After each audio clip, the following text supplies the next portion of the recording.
9 years of loyalty disappeared in the time it took an AI dashboard to color my name red. My boss called it objective data. I called it strange, because the work the algorithm couldn't see was holding our biggest client together. By 8:17 on Monday morning, my name was already glowing red on the conference room's screen. Not metaphorically, literally red.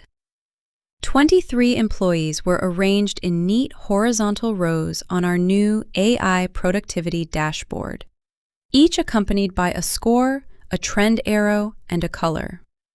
Green meant efficient, yellow meant attention required, red meant underperforming. My score was 41. At the bottom of the screen, beneath people I had trained, people who had joined 6 months earlier, and one account manager who still occasionally asked me where we stored signed amendments. Least productive. I had been a senior account manager at Calder & Rowe for 9 years.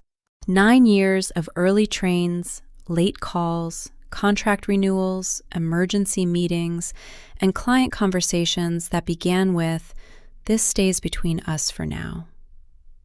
My largest responsibility was the Halcyon account, a key account worth roughly $32 million. None of that appeared beside my name. My boss, Martin, stood beside the screen with a remote in his hand and the expression of someone unveiling a new coffee machine. "The advantage," he said, "is that this removes subjectivity." I almost smiled. There is something beautifully ironic about a human being announcing that human judgment is obsolete while holding a presentation remote like a tiny royal scepter. The dashboard measured CRM activity, ticket volume, scheduled meetings, response counts, internal messages, logged tasks, and several other performance metrics. Management had spent weeks praising it as the future of algorithmic management. According to the system, I was barely working. The problem was that most of my actual work happened where its productivity tracking couldn't see it. Halcyon didn't call me because they needed another ticket opened.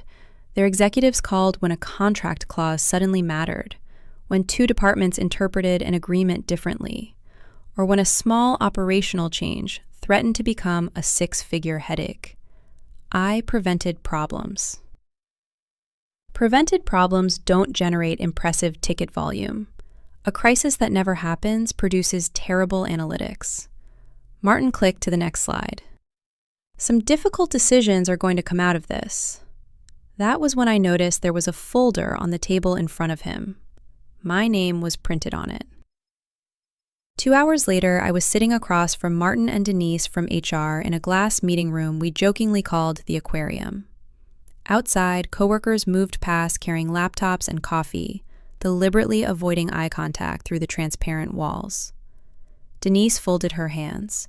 "Your recent productivity indicators are significantly below team benchmarks." "Recent?" She glanced at her notes. "The evaluation uses a rolling data window." "I've been here 9 years." Martin leaned forward. "This isn't about tenure." "No, apparently it's about mouse clicks." His jaw tightened. I didn't enjoy saying it, but the absurdity had finally become too polished to ignore. They showed me the numbers.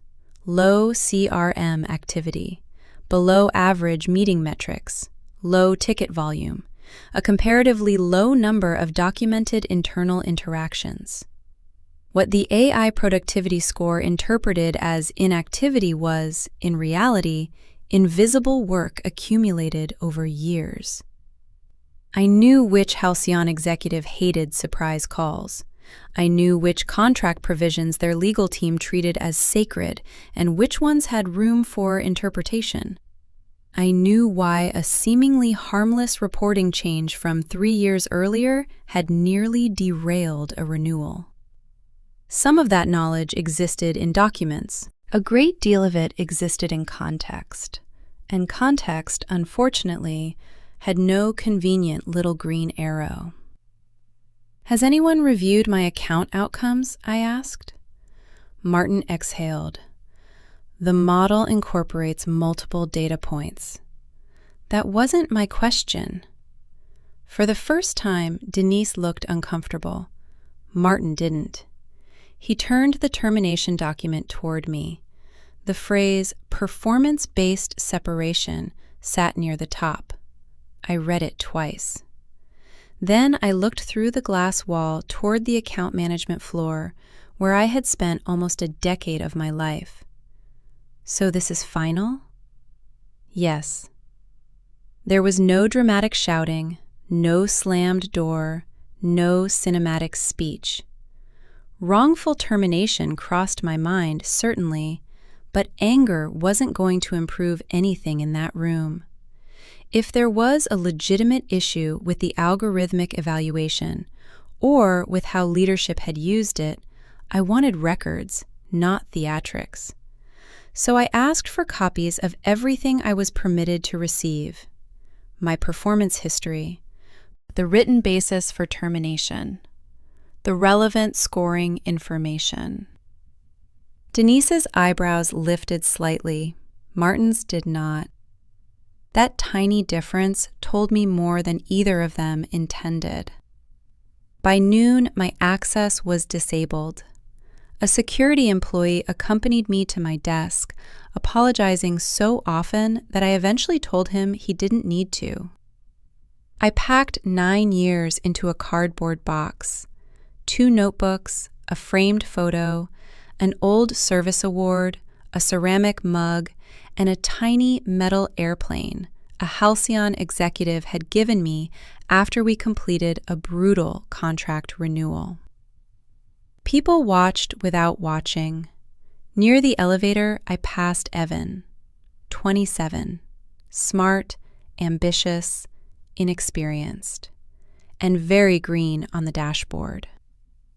"I'm sorry," he whispered. "It's okay." It wasn't, but he wasn't responsible. Then his eyes flicked toward Martin's office.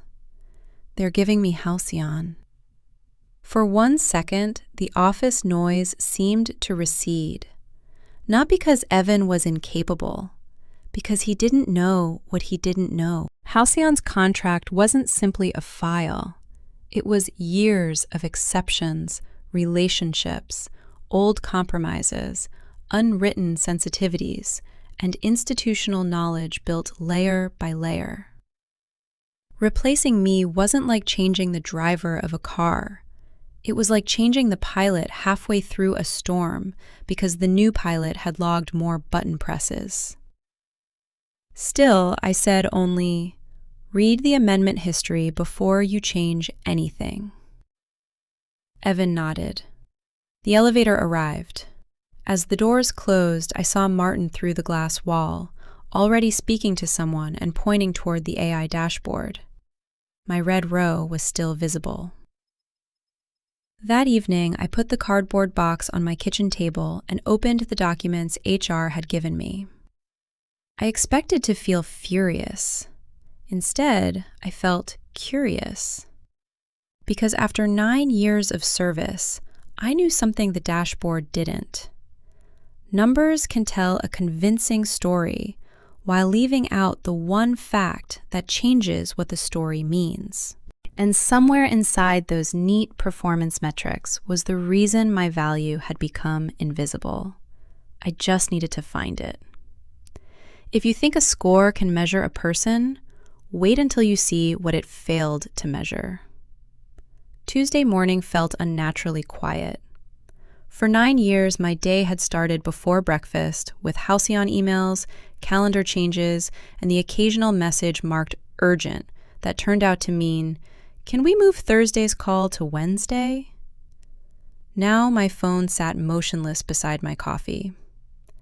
I spread the documents HR had given me across the kitchen table. Low CRM activity, below target ticket volume, reduced meeting frequency, low digital engagement. The AI productivity score had taken those signals, compared me with the team, and produced a number: 41. What it hadn't measured was outcome. I pulled out copies of my older performance reviews. Before algorithmic evaluation entered the picture, the language was remarkably consistent. Client retention, escalation prevention, contract knowledge, relationship management. That was the strange part. The things the company had praised me for were the same things its new dashboard barely knew existed. A junior account manager could log 12 routine CRM updates before lunch. I might spend 40 minutes preventing a contract misunderstanding from reaching Halcyon's procurement team. The dashboard saw 12 activities versus 1. It never saw the fire that didn't start. Around noon, my phone rang. Evan. "Sorry to bother you," he said. "Quick question." There are no quick questions when someone starts with "quick question." He asked why Halcyon's reporting schedule didn't match our standard contract template. I knew immediately. "Did you read the amendment history?" "Most of it." "Read Amendment 7, then check the summary attached to the 2023 renewal." A pause. "I don't think I have access to that." That got my attention. The summary explained years of exceptions and compromises. Without it, Halcyon's contract looked unnecessarily complicated. With it, the logic was obvious. "Ask Martin," I said. "Yeah, I will." I didn't offer more, not because I wanted Evan to fail. He had inherited a key account carrying 9 years of institutional knowledge, and none of this was his decision. But I was no longer an employee. If Calder and Rowe needed my expertise, there were professional ways to request it. Quietly using a terminated employee as unpaid support wasn't one of them. 2 days later, Denise from HR called. After a few routine questions, she asked, "Has anyone from the company contacted you regarding ongoing work?" Interesting. Evan asked where he could find some account information. A small silence. I see. Is something wrong? No. We're completing the offboarding process. We ended the call politely. But HR doesn't usually call a terminated employee days later to ask whether coworkers are requesting operational help, unless someone has noticed a gap. I documented both calls and did nothing else. No angry messages, no public accusations, no dramatic post about leadership failure. I scheduled a consultation with an employment attorney and kept every document I was legally entitled to keep. If the company had made a mistake, I wanted facts to prove it. Friday afternoon, an unfamiliar number appeared on my phone. I recognized the area code. Halcyon's headquarters. "Hello?" A familiar voice said my name. Rachel Mercer, Halcyon's Vice President of Operations. "I've been trying to reach you through Calder and Rowe," she said. "They told me you're no longer handling our account?" "That's correct." "Since when?" "Monday." A pause. "Nobody told us." I looked toward the window. Rain had begun tapping softly against the glass. "I assumed they would." Her voice sharpened. "Who is managing the account now?" "Evan Cole." "Who?" That single word said more about the transition than any performance metric could. "He's an account manager there." Rachel went silent again. Then she asked, "Were you the person handling our contract exceptions, escalation issues, and quarterly reconciliation problems all these years?" I sat straighter. "I need to be careful discussing company matters now that I'm no longer employed there." "Understood. I'm only asking about your former responsibilities." "Yes," I said, "those were part of my responsibilities." Another pause. Then, very calmly, "I need to speak with your former leadership." The call ended a few minutes later. I didn't celebrate. I had no idea what Rachel intended to do. But something had changed. On Monday, Calder and Rowe had looked at an employee ranking and decided the red number beside my name mattered more than 9 years of service. By Friday, the executive team behind their $32 million client was asking who had actually been doing the work. For the first time since I carried that cardboard box out of the office, the silence didn't feel empty. It felt like the second before a conference room door opens. Because once the client started questioning what the dashboard couldn't see, my productivity score was no longer the most uncomfortable number in the room. If you've ever watched a number on a screen tell a completely different story from the work you actually do, subscribe and tell me in the comments, what's something about your job no dashboard could ever measure? Monday morning, exactly 1 week after I had been fired, Martin called me. I was standing in a grocery store comparing 2 boxes of cereal when his name appeared on my screen. For 9 years, Martin had rarely called without scheduling something first. I let it ring once more before answering. Hello? Hi, do you have a minute? His voice had changed. The polished certainty from the aquarium was gone. I have a minute. He cleared his throat. We've had some questions from Halcyon. I looked at the cereal boxes in my hand and almost laughed at the absurdity of the setting. What kind of questions? About account history, certain contract decisions. Rachel mentioned that she spoke with you. She asked about my former responsibilities. I didn't discuss confidential information. I know. Nobody's suggesting you did. That was an interesting sentence. Martin explained that Halcyon had requested a review of several account processes after discovering that Evan couldn't answer questions about older contract exceptions. Then he arrived at the real reason for the call. Would you be willing to join a short transition meeting? I put both cereal boxes back on the shelf. As what? Silence. A former account manager helping with continuity? I'm no longer employed by Calder and Rowe. Right. So if the company wants consulting support, send me a written request describing the scope. Another silence. Okay, he said. No argument. That told me more than an argument would have. 2 hours later, Denise emailed a formal proposal for limited transition consulting. I forwarded it to the attorney I had spoken with and didn't respond until she confirmed the terms were clean. No revenge, no secret files, no dramatic return through the front doors, just a written agreement and a scheduled video call. The meeting took place Wednesday at 10 a.m. When I joined, there were more people on screen than I expected. Martin, Denise, Evan, 2 executives from Calder and Rowe, Rachel, and 3 people from Halcyon. The atmosphere had the stiff politeness of a dinner where everyone knows someone broke an expensive plate, but nobody has decided who will mention it first. Rachel did. We need to understand how account continuity was assessed before the transition. Martin began explaining the company's standard handover process. Rachel stopped him. I understand the process. I'm asking how you determined what knowledge needed to be transferred. Nobody answered immediately. Evan looked exhausted.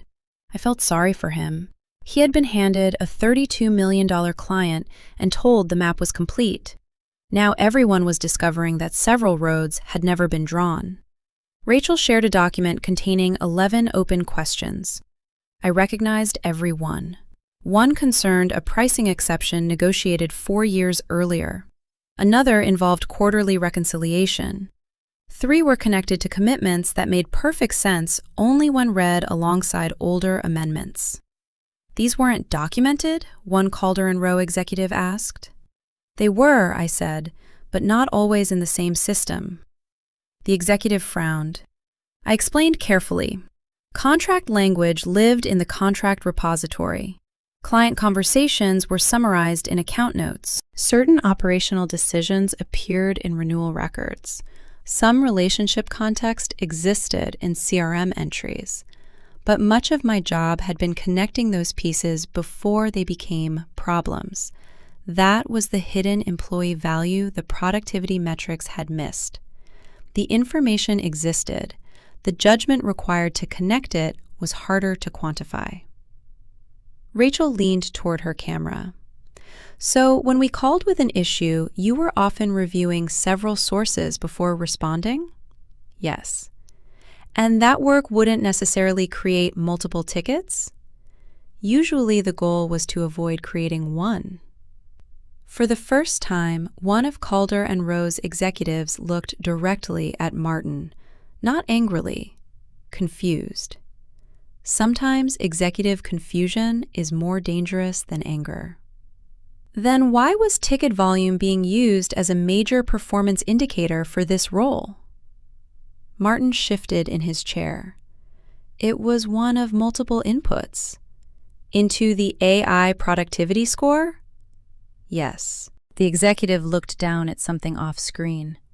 And she ranked lowest? Nobody needed to answer. The silence did it for them. I didn't smile. This wasn't a victory lap. It was a room full of intelligent people discovering that bad metrics can become very expensive when nobody asks what they're actually measuring. Rachel moved to the final question. Who currently owns the historical exceptions on our account? Evans started to answer, then stopped. Martin said, "The account team does." Rachel's expression remained calm. Which person? Another silence.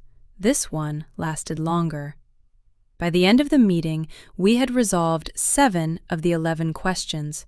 The remaining 4 required internal records I could identify but no longer access. Before disconnecting, Rachel addressed Calder and Rowe's executives. We need confidence that this transition won't affect service or contract performance. Please come back to us with a continuity plan. Not a threat, not an ultimatum. Somehow, that made it heavier. After the call, I closed my laptop and sat quietly for a moment. A week earlier, the AI dashboard had reduced 9 years of work to a red score of 41. Now, senior leadership had spent 90 minutes reconstructing the work that score had failed to recognize. And they were beginning to understand the real problem. The algorithm hadn't lied. It had measured exactly what it had been designed to measure. The mistake was assuming that those measurements represented everything that mattered. My phone buzzed, an email from Denise. Subject, follow-up discussion. There was one sentence in the preview. Senior leadership would like to speak with you regarding the circumstances surrounding your separation. I stared at it for a few seconds. Then I set the phone down.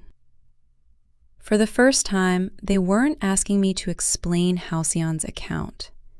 They were asking questions about what had happened to me. The follow-up discussion was scheduled for Thursday afternoon.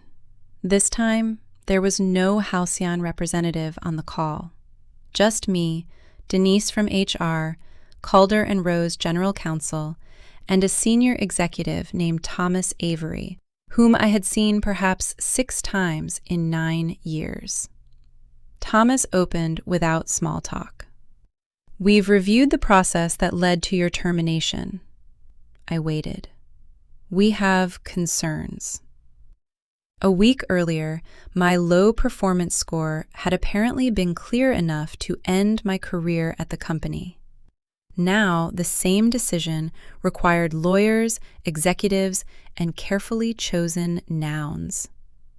What kind of concerns? Thomas glanced at Denise. The productivity model was intended to identify patterns requiring managerial review. It was not designed to replace a complete performance assessment. That sentence landed quietly. So someone was supposed to review the score? Yes. Did they? Nobody answered immediately. There it was, not a rogue machine, not some sinister AI secretly firing employees from a server room, a management failure. The AI dashboard had ranked employees using CRM activity, ticket volume, meeting metrics, and other measurable signals. But the company's own guidelines required managers to compare those signals against account outcomes and historical performance before taking serious action. My 9 years of performance reviews should have mattered. My client retention should have mattered. The stability of a $32 million client should definitely have mattered. Instead, my employee ranking had become a shortcut. Thomas continued. We also reviewed how the system weighted different roles. Senior account managers, it turned out, were being compared against employees whose jobs generated far more trackable activity, more tickets, more CRM entries, more scheduled interactions, more digital footprints. I almost admired the absurdity. They had built a stopwatch and then used it to measure distance. Was that known before I was terminated? I asked. Denise looked down. The limitations were documented. That answer changed the temperature of the room. Not because it proved anyone had deliberately targeted me. It was worse in a quieter way. The limitations had existed in writing, yet human judgment had still been replaced by the convenience of an algorithmic evaluation. My attorney had advised me not to debate legal conclusions during the meeting, so I didn't. I simply asked questions. Were my previous performance reviews considered? We haven't found evidence that they were included in the final decision package, Thomas said. My Halcyon account results? Not adequately. Client feedback? No. 9 years reduced to a red box because the easiest information to count had become the easiest information to believe. Thomas folded his hands. We're conducting a broader review. How broad? The productivity system, recent employment decisions connected to it, and the management controls around those decisions. That was the first moment I understood this was no longer only about my termination. If my score had been interpreted incorrectly, other employee rankings might have been interpreted incorrectly too. I didn't know whether they had, and I wasn't going to speculate, but apparently leadership intended to find out. Then Thomas mentioned 2 words that Martin had certainly not expected when he clicked through that dashboard presentation. Board review. I felt no rush of triumph. Mostly, I remembered sitting in the aquarium while Martin told me the system removed subjectivity. It hadn't removed human judgment. It had hidden human judgment behind a number. Thomas explained that the company was temporarily suspending termination decisions based primarily on the AI productivity score. Managers would be required to document account outcomes, role-specific responsibilities, and qualitative performance evidence alongside productivity metrics. The dashboard wasn't disappearing. The blind faith in it was. Then we came to my case. General counsel spoke for the first time.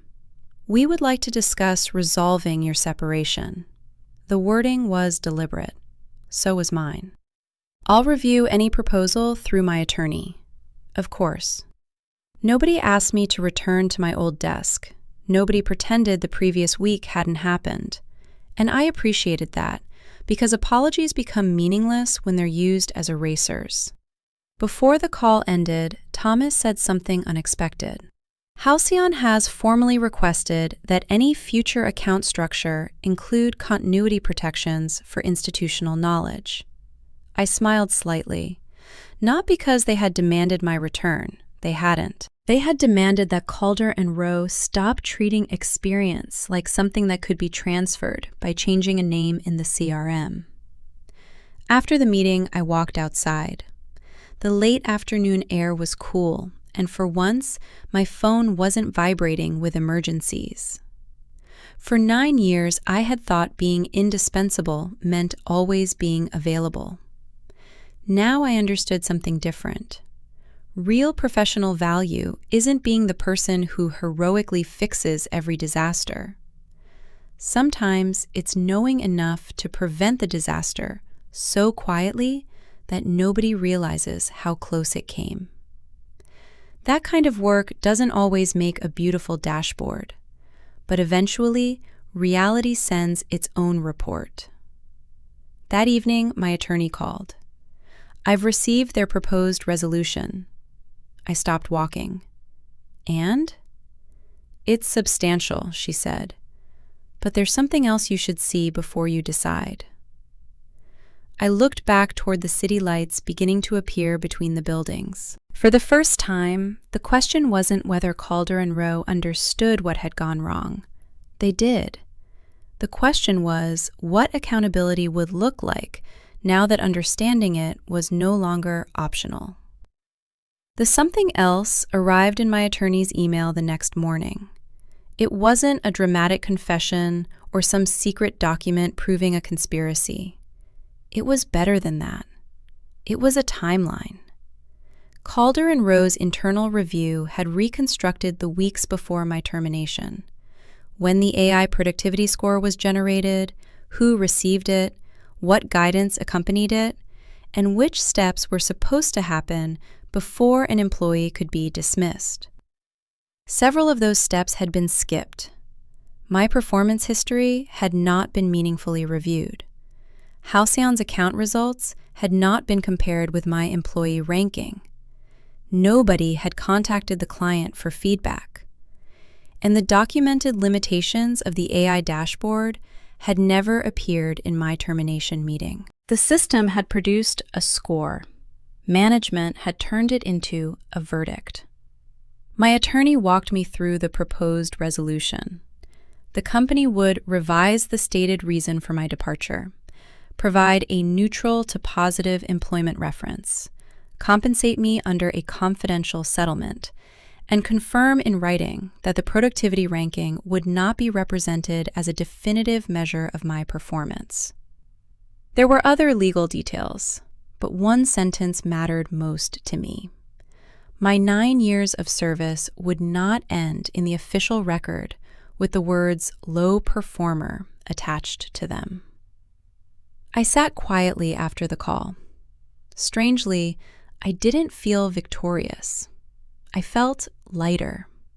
There is a difference. I didn't want Martin humiliated. I didn't want Evan blamed. I didn't need an executive to march through the office announcing that I had been right all along. I wanted the record corrected, and I wanted the company to stop making the same mistake. Over the next several weeks, that part began happening too. Calder and Rowe changed its algorithmic management policy. AI-generated employee rankings could still flag unusual patterns, but they could no longer serve as the primary basis for termination without documented human judgment. Role-specific outcomes had to be reviewed. Client feedback had to be considered where relevant.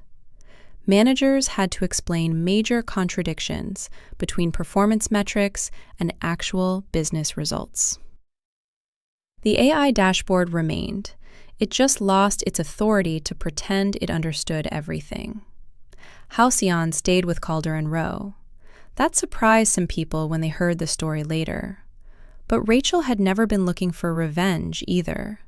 She wanted continuity, accountability, and confidence that the people managing a $32 million client understood the contract they were responsible for. Evan remained on the account, this time with a senior support structure and a proper transfer of institutional knowledge.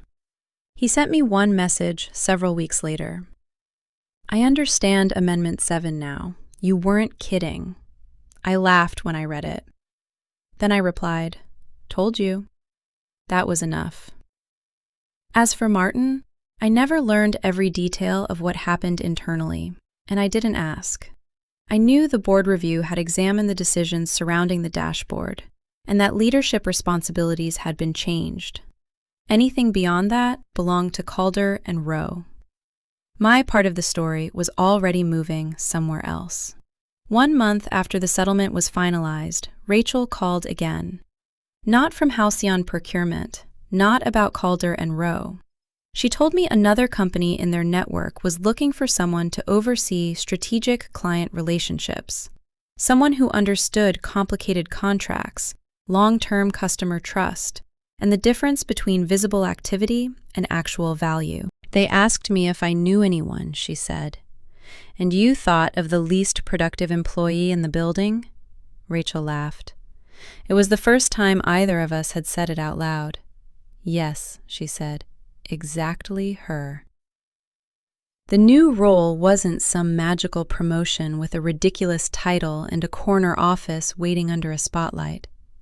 It was simply a better fit, better pay, more autonomy, and leadership that asked during my interview how I prevented problems, not how many boxes I checked while doing it. I accepted. On my first morning, there was a dashboard on my screen. I stared at it for a second and started laughing. My new manager looked over. "Something wrong?" "No," I said.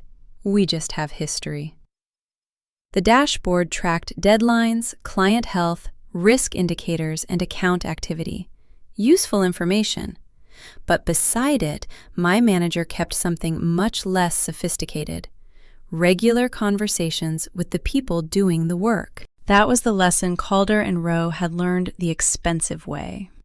Bad metrics aren't dangerous because numbers are useless. They're dangerous because numbers look certain. A score of 41 feels precise. A red ranking feels objective.